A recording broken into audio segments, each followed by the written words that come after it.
የድድ መድማት አብዛኞቻችን የሚከሰት ነገር ግን መደበኛ ወይም ኖርማል ተደርጎ የሚወሰድ አደገኛ ምልክት ነው። በጊዜና በአግባቡ ሕክምና የማናደርግ ከሆነ የተለያዩ የሰውነት ክፍሎችን ወደሚያጠቃ ከፍተኛ በሽታ ሊያመራ ይችላል።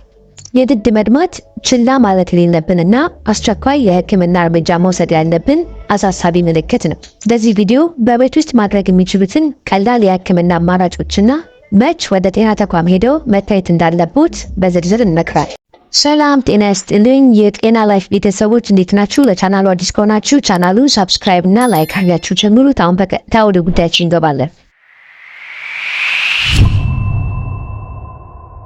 የድድ መድማት ከሚያስከትሉት መንስኤዎች ስንጀምር ዋነኛ መንስኤው በድድ ላይ የሚከማች ቆሻሻ ወይም ፍሌክ ሲሆን ይህም የድድ ኢንፌክሽንና መቆጣትን ያስከትላል። በአግባቡ ያልተጸዳ የድድ ቆሻሻ ታርታር ወደሚባል የጠነከረ የድድ ልጣፍ በማምራት ከባድ የጥርስና የመንጋጋ አጥንት ኢንፌክሽን ያስከትላል።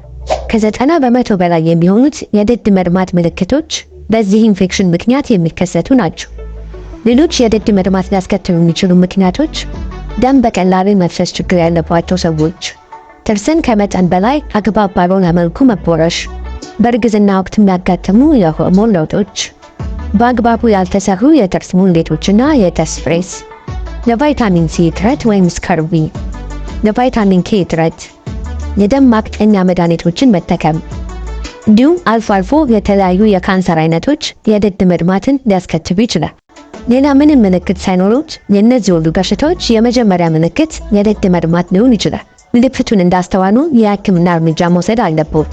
የመጀመሪያው እርምጃ የሚሆነው በቤት ውስጥ ማድረግ የሚችሏቸውን ቀላል የሕክምና አማራጮች መተግበር ነው።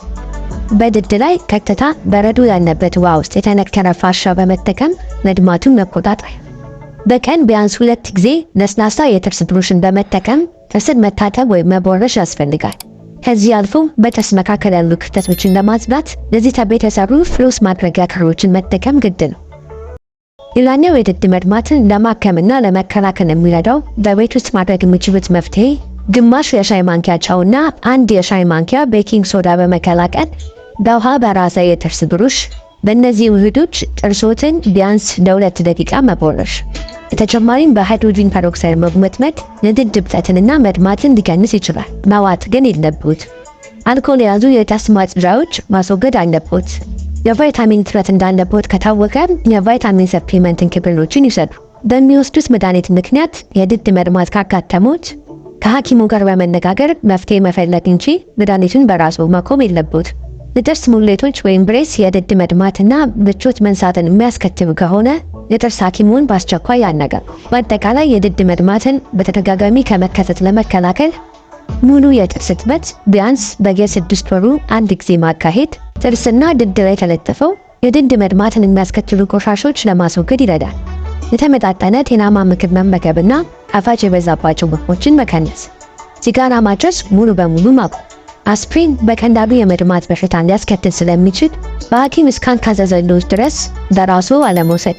የድድ መድማቱ ከባድ ወይም ዘላቂ ከሆነ የጠቀስኳቸውን የሕክምናና መከላከያ መንገዶች ተግብረው መፍትሄ ካላገኙ፣ ከድድ መድማቱ ጋር ተያይዞ ሌሎች ምልክቶች ካሉ ወደ ጤና ተቋም በመሄድ መታየት ያስፈልጋል።